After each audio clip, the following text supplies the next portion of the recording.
Welcome to Q&A with artist Dapeng Liu.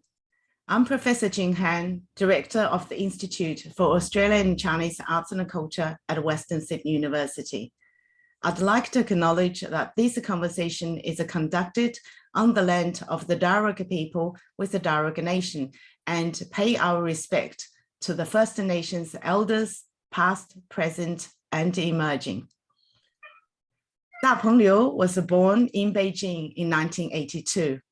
To many, Dapeng has achieved a seemingly sudden success as an artist.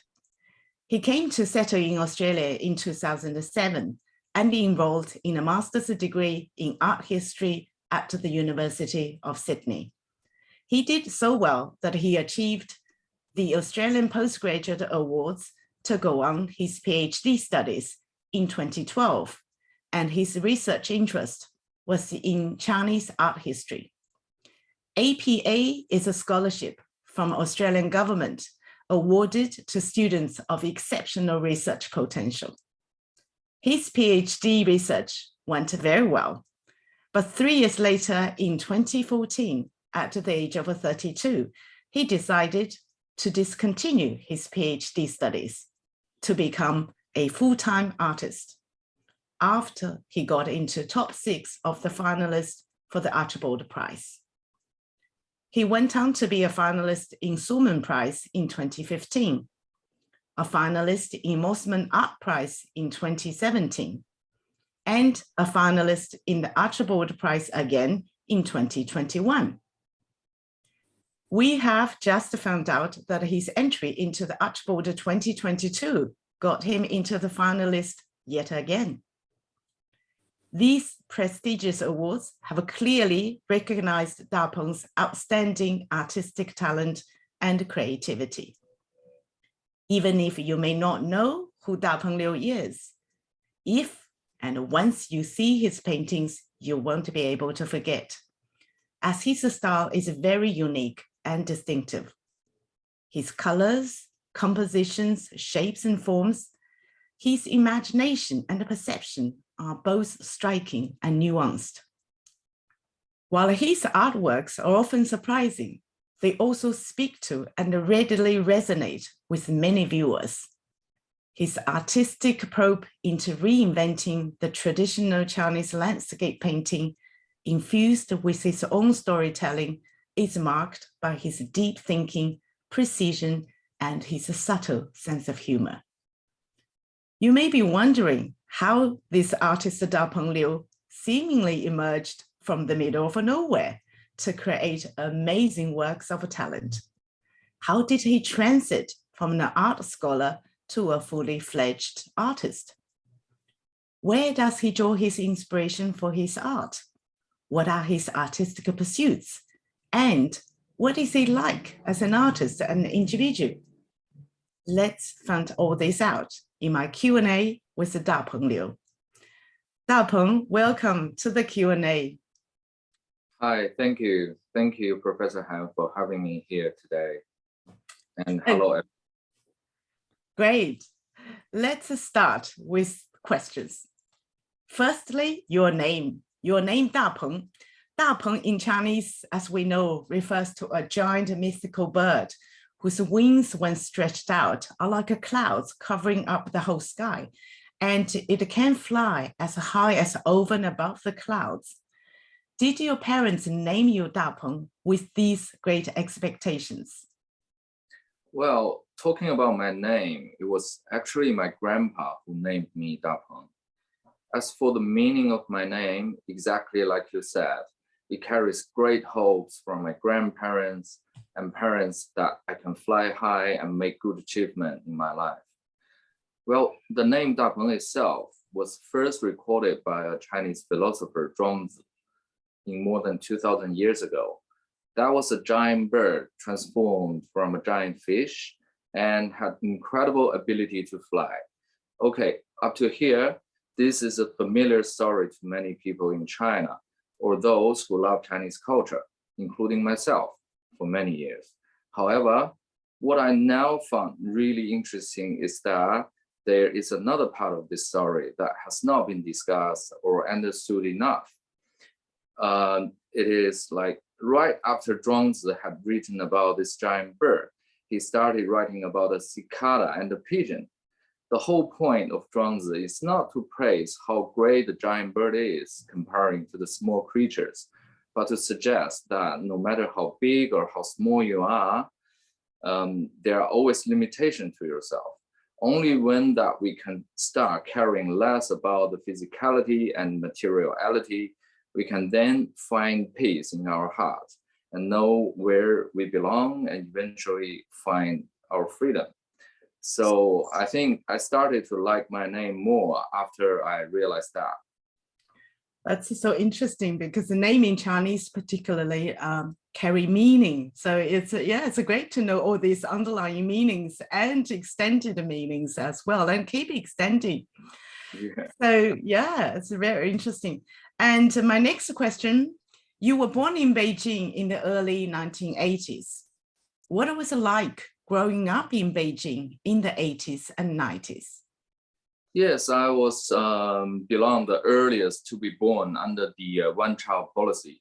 It's just interesting now to see that the three-child policy took off last year, but not many people are buying it.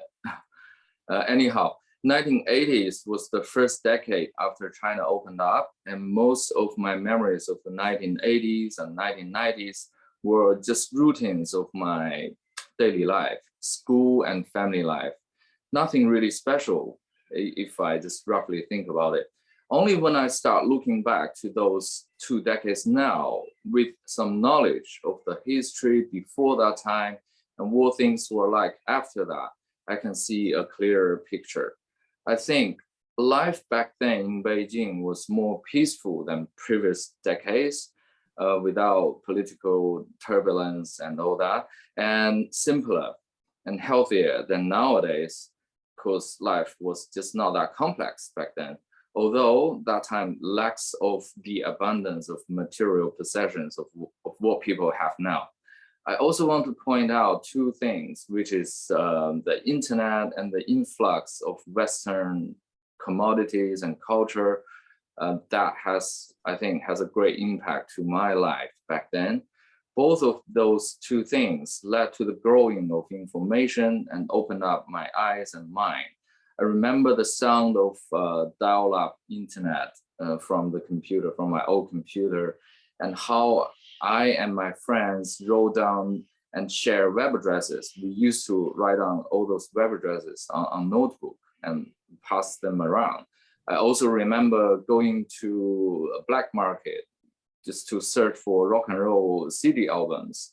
From those times, those albums were confiscated by the customers. Well, yeah, that's something I want to share, of my memory from the 80s and 90s. Well, it is amazing, particular to us, and because you were younger generations, certain things you, as you said, you sort of took it for granted. For us, it was a huge change. 80s and 90s are the biggest era, for open up and for reform.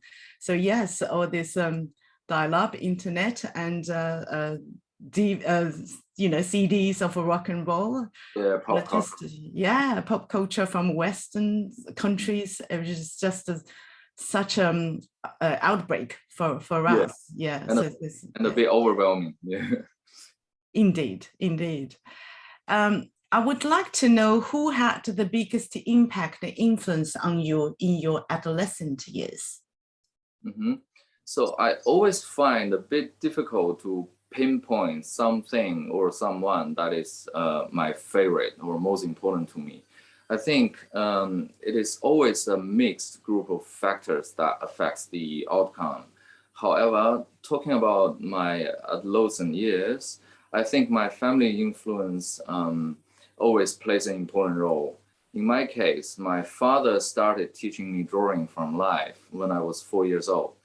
My father himself, he was not an artist, but he had a deep passion in painting, drawing, calligraphy. He also did, probably he still do now, seal engraving, and he plays music instrument.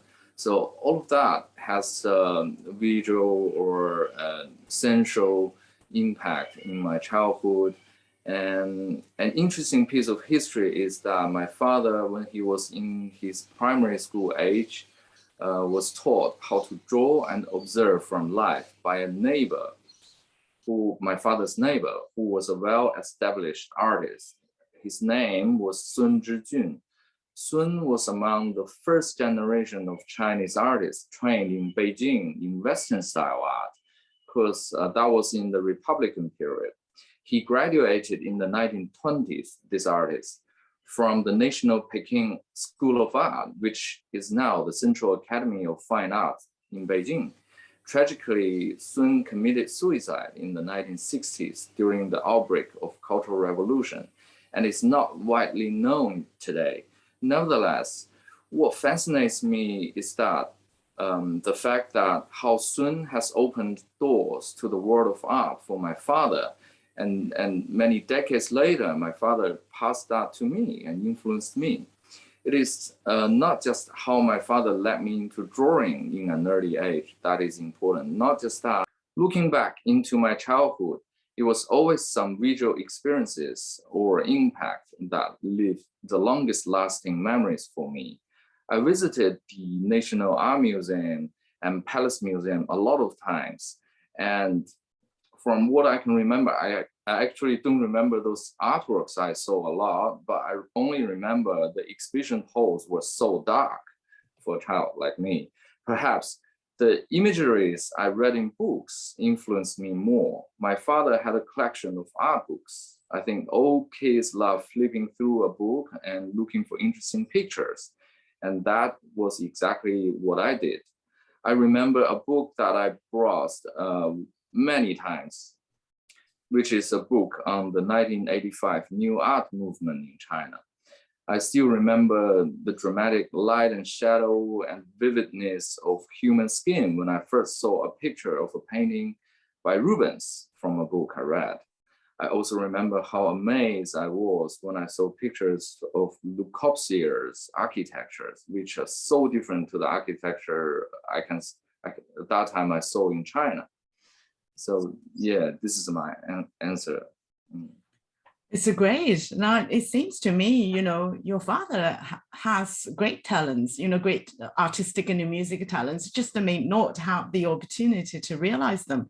But just amazing that, all these influences that he passed on to you. And I'm sure he's so proud to see where you are today, with all his artistic aspirations as well.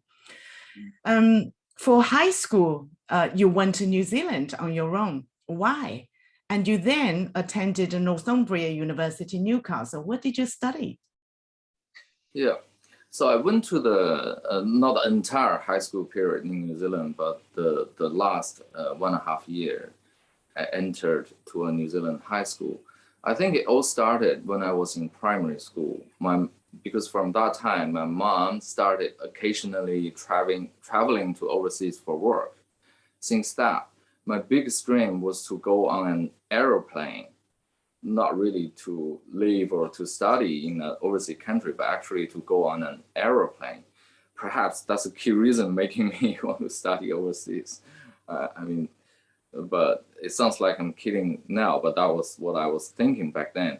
I think it is because that I am always a curious person, and I want to see, experience, and understand something new. An opportunity came up when I was in high school to study in New Zealand through a friend of my mom who lives in overseas. And to be honest, my dream back then was to study art in Paris. But I guess I just grabbed the first opportunity that showed up. Yes, and then later on in Northumbria University, I did visual communication, which was my major. It is a major closely associated with multimedia art and design, including graphic design and 3D art, digital art. And it was also in that course I first did a series of art history courses, which has a connection to what I did after I moved to Sydney. Interesting that you didn't pick fine arts to study. So yeah, and we can get back to that later. After you got to your BA with honors and you went back to Beijing and started your career, not as an artist, what did you do and did you find your dream job? Well, I received a job offer back in 2006 to teach multimedia design in an international college in Beijing. I did that job for a little bit more than a year.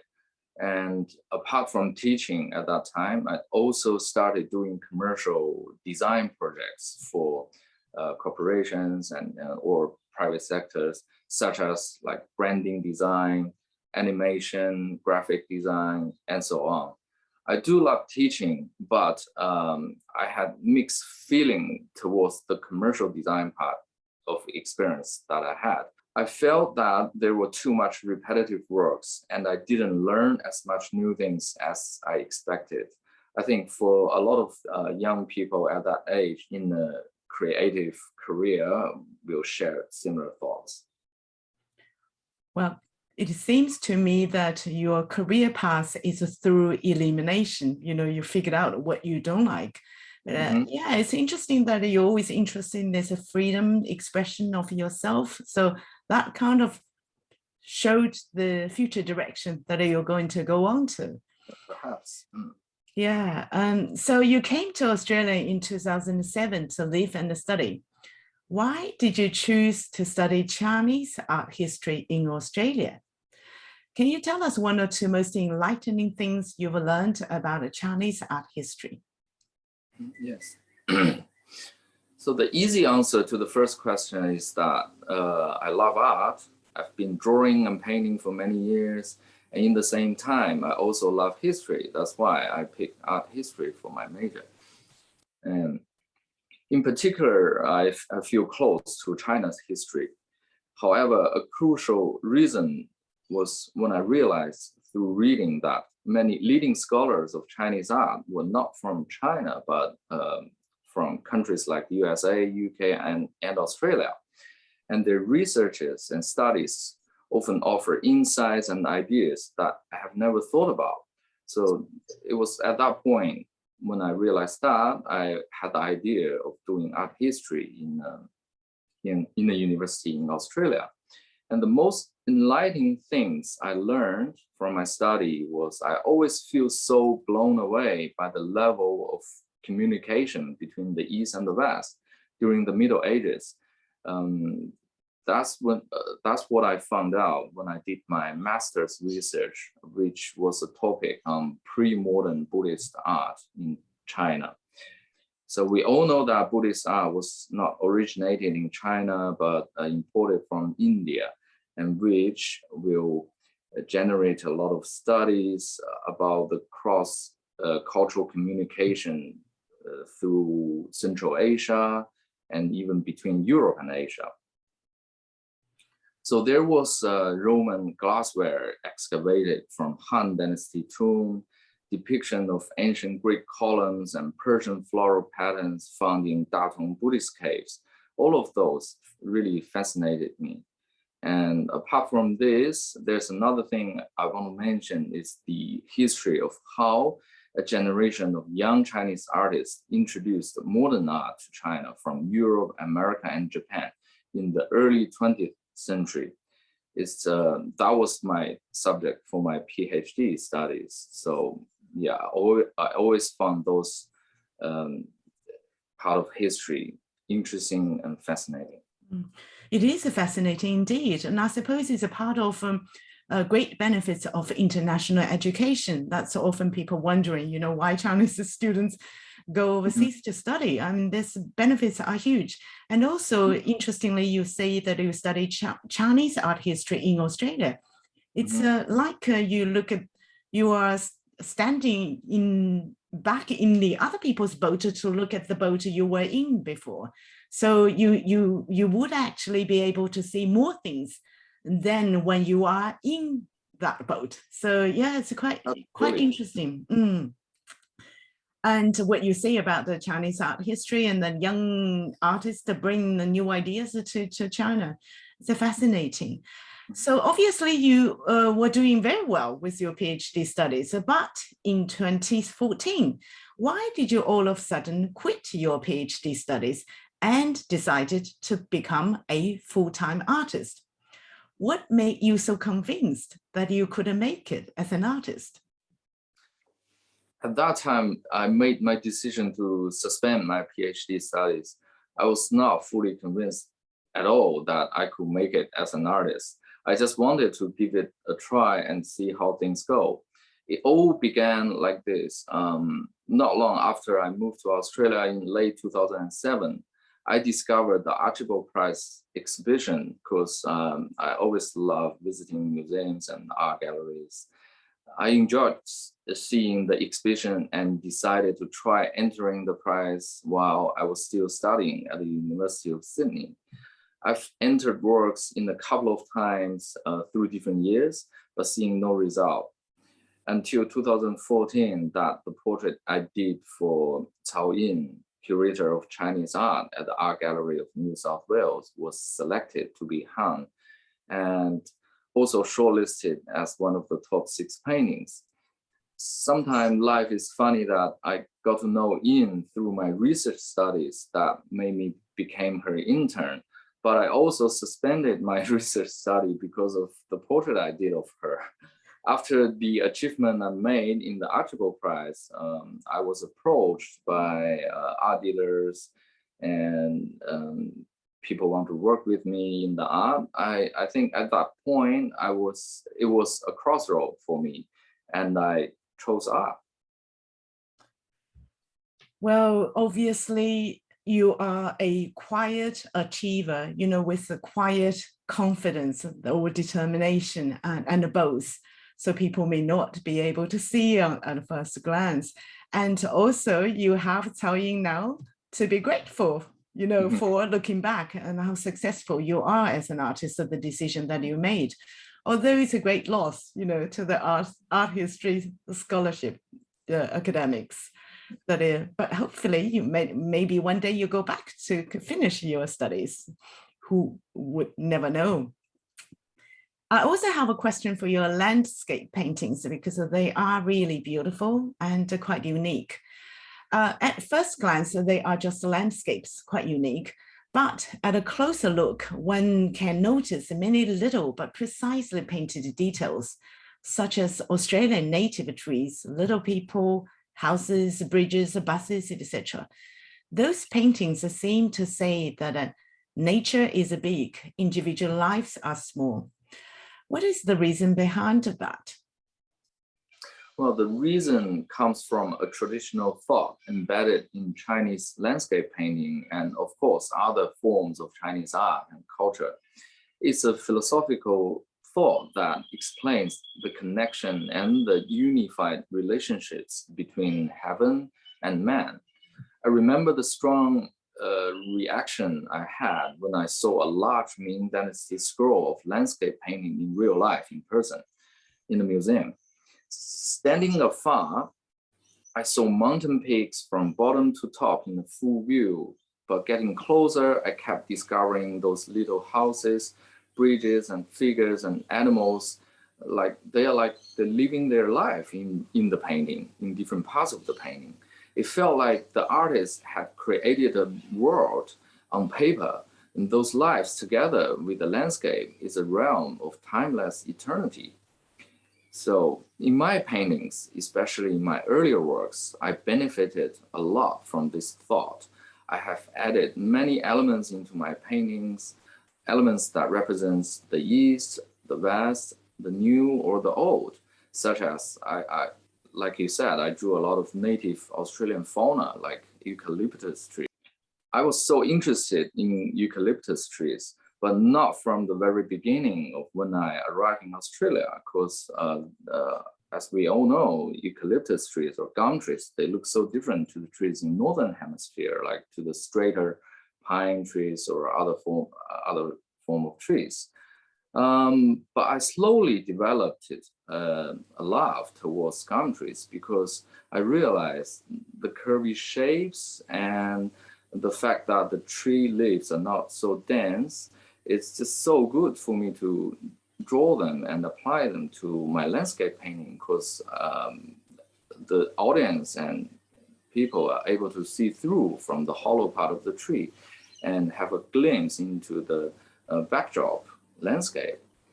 So yeah, so apart from gum trees, I also draw a lot of inspiration from what I see in Sydney, like Sydney coastlines, the sandstones. And then apart from that, I also did modern or old architectures and even furniture and lighting into my paintings. I try to break a temporal and spatial boundaries in my painting. That's the reason why I use those elements. I wanted to create a dialogue between different things. That's a very enlightening response to this question. So that explains a lot. You know, when we look at your landscape painting again, there are a lot of philosophical reflections and all those details between the fusion of the Chinese traditions and Australian life and experiences. It's very interesting, and it's really interesting to hear you talking about features of gum trees. It's fascinating. Now, you are obviously also a very gifted portrait painter, and each of your portraits has a very unique style. But the figures all tend to be elongated. Is that intentional? It was intentional when I created Cao Yin's portrait. I thought the elongated form reminded me of the elegant shape of Song porcelain wares, especially the flower vase. And it also suited Yin's inner quality. That's where all the idea came from. But after that, because the painting got caught a lot of attention, and I carried on using the elongated forms in my other portraits for some time. But for the portrait I'm doing now, if you get a chance to see my most recent portrait, you will notice that I started to move away from it. Yeah, looking forward to. You're always very good at the transformation, and you know, to us it's a magical transformation, but obviously to you, obviously you're putting a lot of effort and work and the thought. One of the striking features about your paintings are the colors. How do you work out your own colors, and why are the colors so important to you? In my most recent series of work, colors do play a very important role. I usually make a lot of small drafts to test different combinations of color that I think are going to work. However, when I moved on to paint them on canvas, which is the final step of creation, my ideas sometimes change, which is quite normal, I guess, to all the artists. So I should say that premeditation and randomness both play their parts in my practice. For the importance of color to my work, I see my current exploration in color or color arrangements as a challenge for myself. I used to limit myself to a certain types of palette, but I'm not satisfied with that anymore after a few years of practice. I mean, painting. I've been reading a number of books at the moment on the history, the theory, and the practice of color. There are also, there are almost endless possibilities in color for me to experiment. And in particular in oil color, the complexity with oil color, which also expands its potential to be explored. And oil color is the main painting medium I'm using now. So I guess I'll keep exploring color. Clearly, you love challenges, and you know, without challenges, your artistic life would become boring to you. So you keep on entering more and new challenges. So in the relatively short period of 8 years since you became full-time artist in 2014, you have gone through a very visible transformation, you know, from various forms, from stunning but heartwarming landscape paintings mountains and the waters or seas, those paintings are loved by many people. Now to more and a bit more abstract paintings with a focus on shapes and forms and lines, overlapping parts and the colors, as you just touched on. Can you elaborate more on your artistic pursuit? Mm-hmm. So I agree that there are apparent changes in the style of my paintings. But for myself, I know clearly that the core essence of my practice has not changed at all.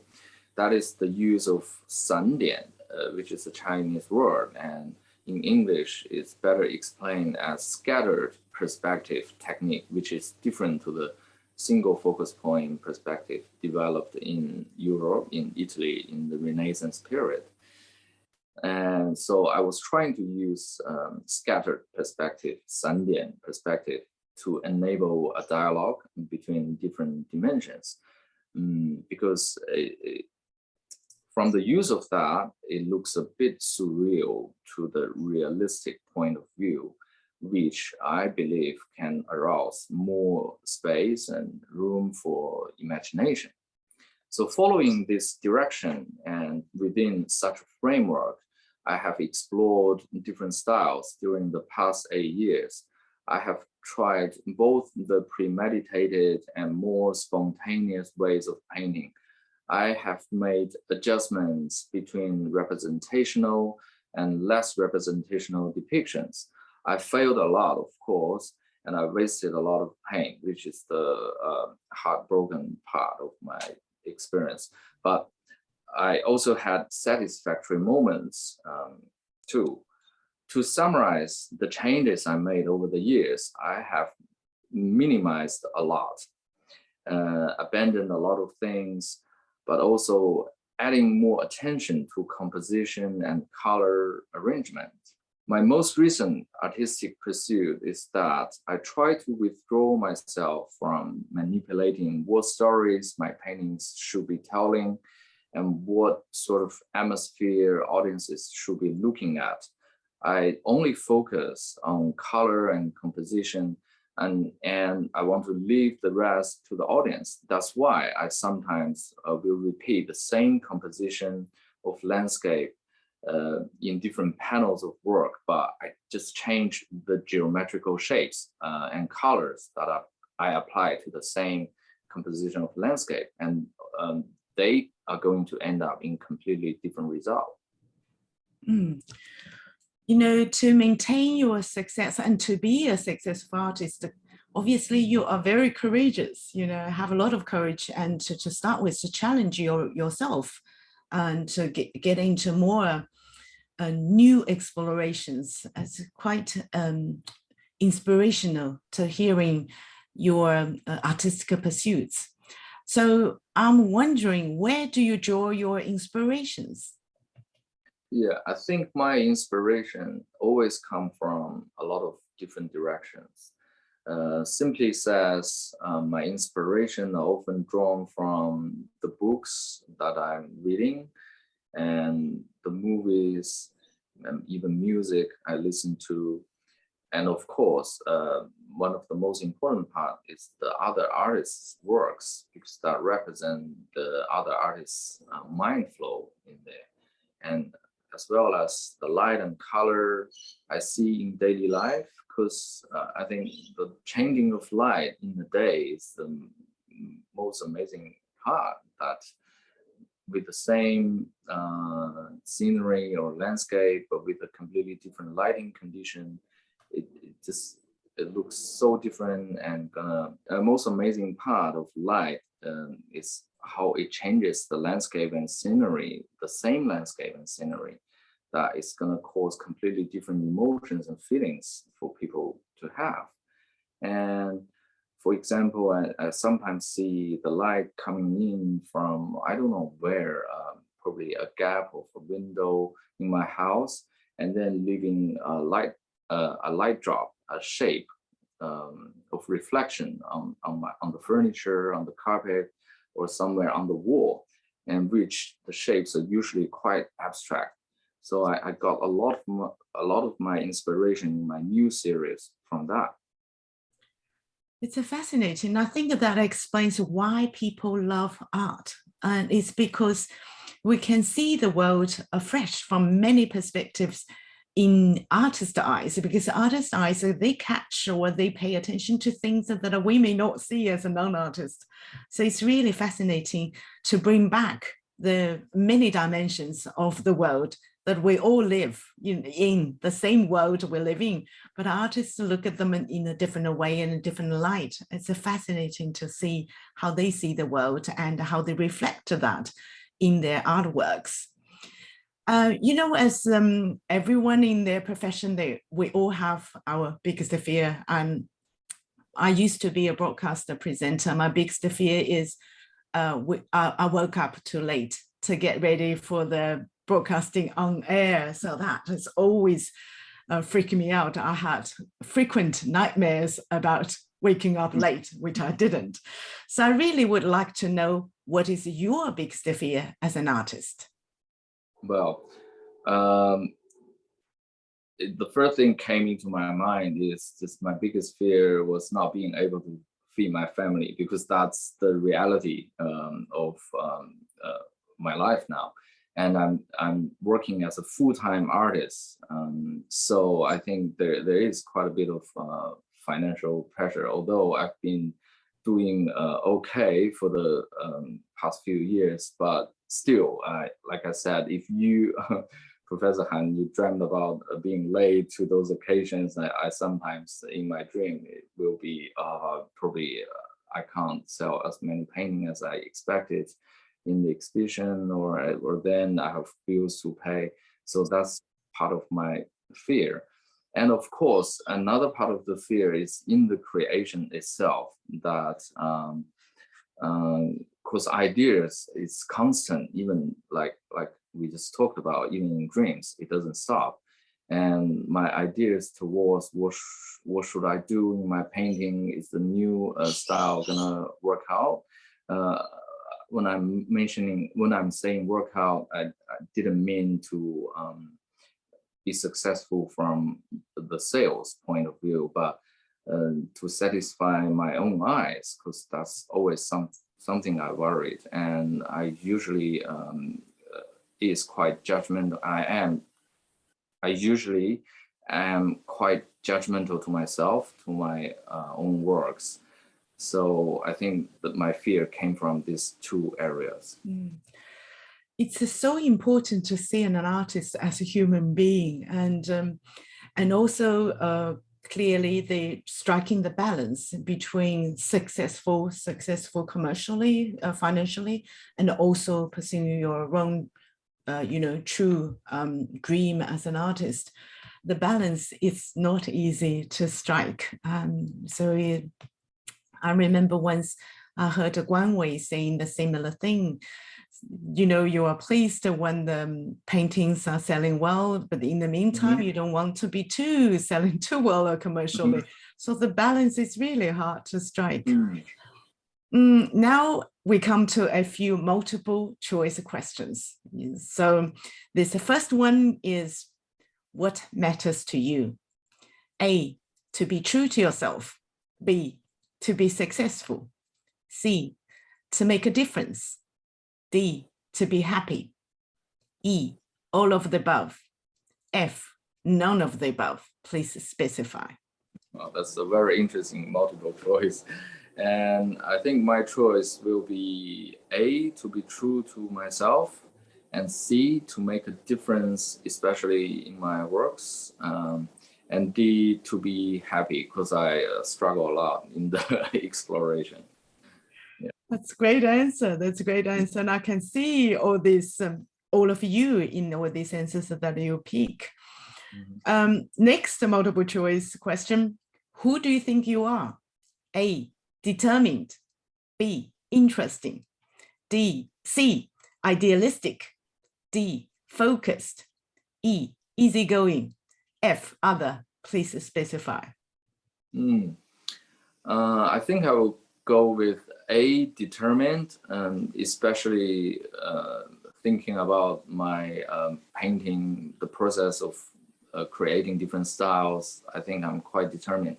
Can I say a little bit in this? Of course. Yeah, especially in my with my early style, which went on quite well, and then after a few years, I decided to make a change and explore and take an adventure on new styles and new ideas. But that was the time some people came in and that they trying to tell me that probably you shouldn't do it because this style works so well. You don't want to take the risk of doing something new that people may not like. I think at that point, yes, I listened to all those advices, but I still decided to take on the new direction. So yeah, I'm always quite determined, especially in my artistic practice. And then apart from that, I'll choose B. Interesting, because I think I'm a curious person. I like to read or watch movies on all different documentaries on different sorts of topics, not just art related, including science, philosophy, and other things. Yeah. I think we should add courageous and inspiring to who you think you are. You are very courageous, and I think your story is very inspiring to many people, especially young people, younger generation. The next question is, what is the constant challenge you face in your artistic creation? A, fear of a failure. B, lack of a financial support. C, too much fun. D, not enough time.